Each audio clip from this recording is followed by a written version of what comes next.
பிஜேபியின் கைப்பாவையாக தேர்தல் ஆணையம் செயல்படுகிறது. தமிழ்நாடு தவ்ஹீத் ஜமாத் துணை பொதுச் செயலாளர் அப்துல் ரஹீம் திருச்சியில் பேட்டி. தமிழ்நாடு தவ்ஹீத் ஜமாத் மாநில செயற்குழு கூட்டம் திருச்சி காஜாமலையில் உள்ள தனியார் மண்டபத்தில் நடைபெற்றது. கூட்டத்தில் கலந்து கொண்ட தமிழ்நாடு தவ்ஹீத் ஜமாத் மாநில துணை பொதுச் செயலாளர் அப்துல் ரஹீம் கூட்டத்திற்கு பின்னர் செய்தியாளர்களுக்கு அளித்த பேட்டியில், ஒவ்வொரு முறையும் திராவிட கட்சிகள் ஆட்சிக்கு வரும் பொழுது பூரண மதுவிலக்கு வரும் என்று கூறுகிறார்கள்.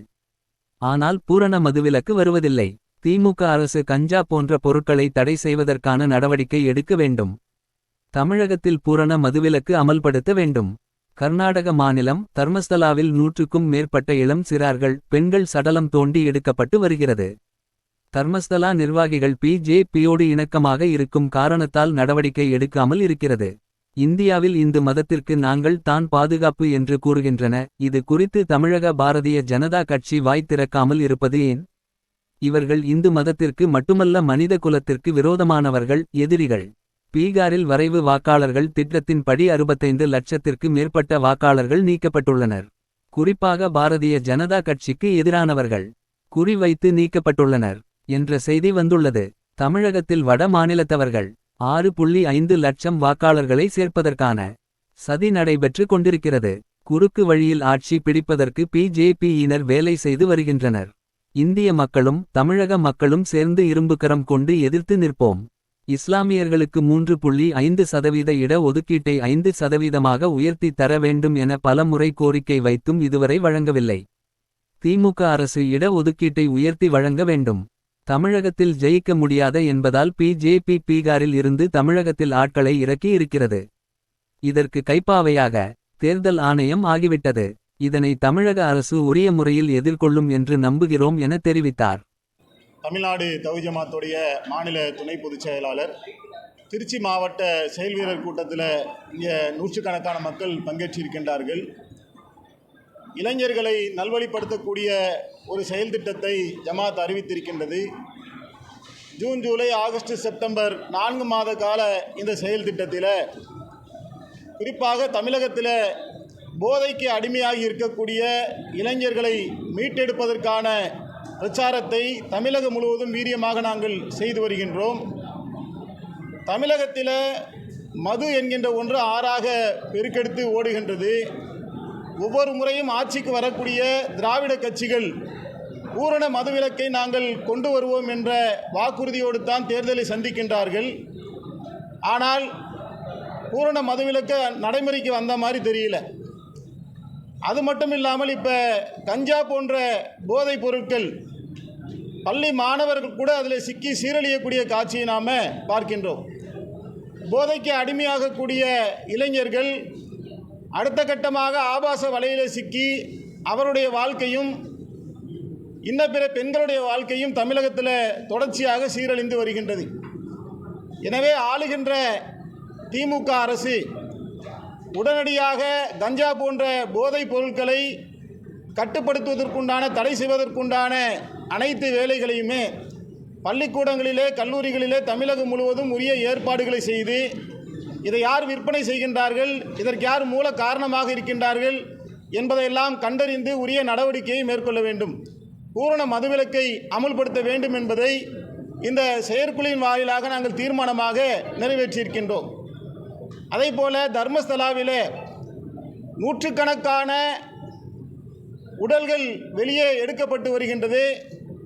அதில் இளம் சிறார்கள் 10 வயது 12 வயது பால்மரம் மாறாத சின்னஞ்சிறு பெண் குழந்தைகள் உட்பட கற்பழிக்கப்பட்டு கொடூரமான முறையில் படுகொலை செய்யப்பட்டிருக்கின்றார்கள். நாட்டையே உலுக்கக்கூடிய இந்த செய்தி வெளி உலகத்துக்கு வராத வகையில் பல முயற்சிகளை பின்னணியில் இருந்து RSS போன்ற பாஜக கும்பல் இதை செய்து வருவதை நாம் பார்க்கின்றோம். இந்த தர்மஸ்தலாவுடைய முக்கிய பிரமுகர்கள் ஏதோ ஒரு வகையில் பிஜேபியோடு இணக்கமாக இருக்கின்ற காரணத்தினால்தான் இன்றளவிலும் அதில் பெரிய அளவுக்கு நடவடிக்கை எடுக்காத சூழல் நிலவுகின்றது. இந்தியாவிற்குள்ளே ஏற்படக்கூடிய பலவிதமான சூழ்ச்சிகளுக்கு நாங்கள்தான் இந்து மதத்தை காக்கக்கூடியவர்கள் என்று மார்த்தட்டக்கூடிய பிஜேபி வகைரா தமிழகத்தில் ஒரு பெண் கற்பழிக்கப்பட்டால் இதற்காக சவுக்கை அடித்து தன்னைத்தானே அடித்து கொண்ட அண்ணாமலை போன்றவர்களெல்லாம் தர்மஸ்தலா என்கின்ற கோவில் வளாகத்துக்குள்ளேயே நூற்றுக்கணக்கான பிணங்கள், ஏறக்குறைய 4000 பேர் அதில் படுகொலை செய்யப்பட்டிருப்பார்களோ, கற்பழித்து கொலை செய்யப்பட்டிருப்பார்களோ என்கின்ற கருத்துருவாக்கம் இருக்கக்கூடிய நேரத்தில் இது குறித்து தமிழக பாரதிய ஜனதா கட்சி வாய் திறக்காமல் மௌனம் காப்பது ஏன்? இவர்கள் இந்து மத பாதுகாவலர்களா? இவர்கள் இந்து மதம் மட்டுமல்ல, ஒட்டுமொத்த மனித குலத்துக்கும் இவர்கள் விரோதமானவர்கள், எதிரிகள் என்பதை நம்மால் தெரிந்து கொள்ள முடிகின்றது. எனவே எங்களுடைய தொப்புள் கொடி உறவுகளான இந்து மத பெண்கள் அங்கே படுகொலை செய்யப்பட்டிருக்கின்றார்கள். அந்த குடும்பத்தார்கள் கதறுகின்றார்கள். இறந்துவிட்ட பிரேத எலும்புகளையாவது எங்களிடத்தில் கொடுங்கள் என்று ஒவ்வொரு நாளும் அழுகின்ற காட்சி சமூக வலைதளங்களிலே நெஞ்சை உருக்குகின்றது. இது விஷயமாக ஒட்டுமொத்த நிர்வாக அமைப்புகளும் மத்திய மாநில அரசுகளும் தலையிட்டு இதில் உரிய தீர்வை பெற்றுத்தர வேண்டும் என்று இங்கே நாங்கள் தீர்மானமாக நிறைவேற்றியிருக்கின்றோம். அதைப்போல தேசத்துக்கு அச்சுறுத்தல் ஏற்படுத்தப்படக்கூடிய வகையில் பகல்காமில் வெளிநாட்டு சதியோடு இங்கே வந்து இந்திய குடிமக்களை சுட்டுவிட்டு சென்றிருக்கின்றார்கள். 23 பேர் இந்த படுகொலை செய்யப்பட்ட பின்னால் இன்றளவிலும் அதில் உரிய குற்றவாளிகள் கைது செய்யப்பட்டிருக்கின்றார்களா? கைது செய்யப்பட்டு விசாரணை நடத்துவதற்கான முகாந்திரமே இல்லாத வகையில் யாரையோ நாங்கள் சுட்டுவிட்டோம் என்று அவர்கள் நாடகம் ஆடிக்கொண்டிருக்கக்கூடிய காட்சியை நாம் பார்க்கின்றோம். ஆளுகின்ற மத்திய அரசு இதில் பொதுபோக்குத்தனமாக நடந்து கொண்ட நிகழ்வுகளை இந்திய மக்களே இதை பார்த்து எள்ளி நகையாடக்கூடிய சூழல் இருக்கின்றது.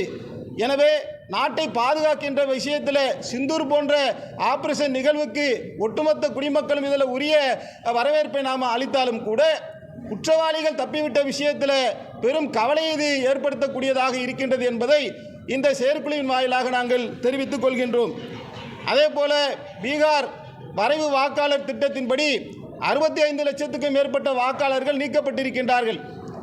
இந்த தேர்தல் ஆணையத்துக்கு இப்படி லட்சக்கணக்கான மக்களை திருத்துவதற்குண்டான அதிகாரங்கள் ஏற்கனவே பல வழக்குகளில் உச்சநீதிமன்றம் இதற்கான தெளிவான தடையை விதிச்சிருந்தும் கூட தேர்தலுக்கு முன்னதாக இவ்வளவு பெரிய அளவில் வாக்காளர்கள் நீக்கப்பட்டிருப்பது மிகப்பெரிய அச்சத்தை ஏற்படுத்துகின்றது.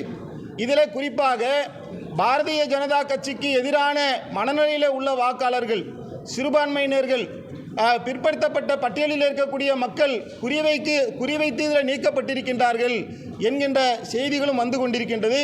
இது தொடர்பாக எதிர்க்கட்சி தலைவர்கள் பாராளுமன்றத்தில் பல கருத்துக்களை தெரிவித்திருக்கின்றார்கள். மட்டுமல்லாமல் தமிழகத்தில் அந்த 6.5 லட்சம் வாக்காளர்களை சேர்ப்பதற்குண்டான சதி வேலைகளும் நடந்து கொண்டிருக்கின்றது. இவர்கள் நேர்மையான முறையில் அரசியல் செய்ய லாயக்கற்றவர்களாக இருந்து கொண்டு இது போன்ற குறுக்கு வழியில் இவர்கள் ஆட்சி பிடிப்பதற்குண்டான வேலையை செய்து கொண்டிருக்கின்றார்கள். இதை தமிழக மக்களும் இந்திய மக்களும் சேர்ந்து இரும்புகரம் கொண்டு அதை எதிர்த்து நிற்போம் என்பதை இந்த செயற்குழுவின் வாயிலாக நாங்கள் தெரிவித்துக் கொள்கின்றோம். அதேபோல தமிழக அரசு ஏற்கனவே முஸ்லீம்களுக்குள்ள 3.5% இடஒதுக்கீட்டை 5% உயர்த்தி தர வேண்டும் என்ற கோரிக்கையை பல மட்டங்களில் நாங்கள் வைத்தும் கூட இதை கடந்த தேர்தலில் வாக்குறுதியாக கொடுத்து தேர்தலுக்கு வந்த திமுக அரசு இன்றளவும் முஸ்லீம்களுக்கு இடஒதுக்கீட்டை அதிகரித்து தரவில்லை. முஸ்லீம்களுக்கு எங்களுடைய உள்ளத்தில் நாங்கள் இடம் கொடுப்போம், எங்களுடைய இல்லத்திலே இடம் கொடுப்போம் என்றெல்லாம் வீரவசனம் பேசுவதெல்லாம் தீர்வாக ஆகாது. எனவே எதிர்வரக்கூடிய தேர்தலிலே உரிய முறையிலே அங்கீகாரத்தை இஸ்லாமிய சமுதாயத்திலிருந்து பெற வேண்டும் என்று சொன்னால் திராவிட முன்னேற்ற கழக அரசு இடஒதுக்கீட்டை கொடுத்தே ஆக வேண்டும் என்கின்ற ஒரு நிலைதான் இப்பொழுது இருக்கின்றது. இதை குறிப்பாக தமிழக இஸ்லாமிய வாக்காளர்கள் உன்னிப்பாக கவனித்து வருகின்றார்கள்.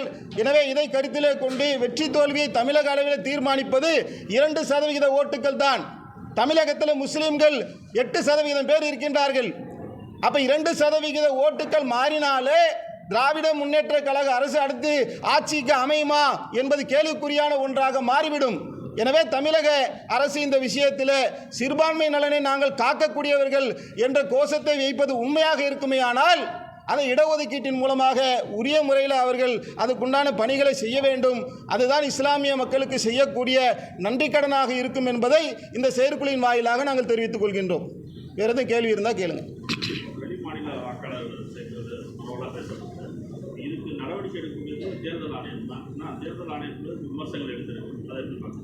தேர்தல் ஆணையம் வந்து ஒரு பக்கசார்போடு நடைபெறுகின்றது. இது வந்து பட்டவர்த்தனமாகவே நமக்கு தெள்ளத் தெளிவாக தெரிகின்றது. இதுக்கு தமிழக அரசு தான், ஆளுகின்ற அரசு தான் அதை கோர்ட்டில் சந்திக்க வேண்டிய உரிய நீதிமன்றங்களில் அது வழக்கு தொடர்ந்து தான் நம்ம சந்திக்க வேண்டிய சூழலில் இருக்கின்றோம். தமிழக மக்களுடைய மனநிலை என்பது வேறு, வட இந்திய வாக்காளருடைய மனநிலை என்பது வேறு. தமிழக மக்கள் என்பவர்கள் பெரியாரிய சிந்தனையிலும் பகுத்தறிவு சிந்தனையிலும் மதவாதத்துக்கு எதிரான சிந்தனை கொண்டவர்கள், தேச நலனில அக்கறை கொண்டவர்கள், படித்த மக்கள். இப்படியாப்பட்ட மக்களை கொண்டிருக்கக்கூடிய தமிழக வாக்காளர்களுடைய மனநிலையிலே இருந்து வெற்றி பெற முடியாத பாஜக அரசு பீகாரிலே இருந்து மக்களை இறக்கி திருப்பூர் போன்ற பகுதிகளெல்லாம் நீங்கள் போய் பார்த்தீங்கன்னு சொன்னால் லட்சக்கணக்கான வாக்காளர்களை உள்ளக்க இறக்கி இருக்கிறாங்க. இதன் மூலமாக சதி செய்துதான் இந்த தேர்தலை சந்திக்க பாஜக கும்பல் விரும்புகின்றது. இதற்கு கைப்பாவையாக தேர்தல் ஆணையம் ஆகிவிட்டது என்கின்ற ஒரு சூழல் இருக்கின்றது. இதை தமிழக அரசு உரிய முறையில் எதிர்கொள்ளும் என்று நாங்கள் நம்புகின்றோம்.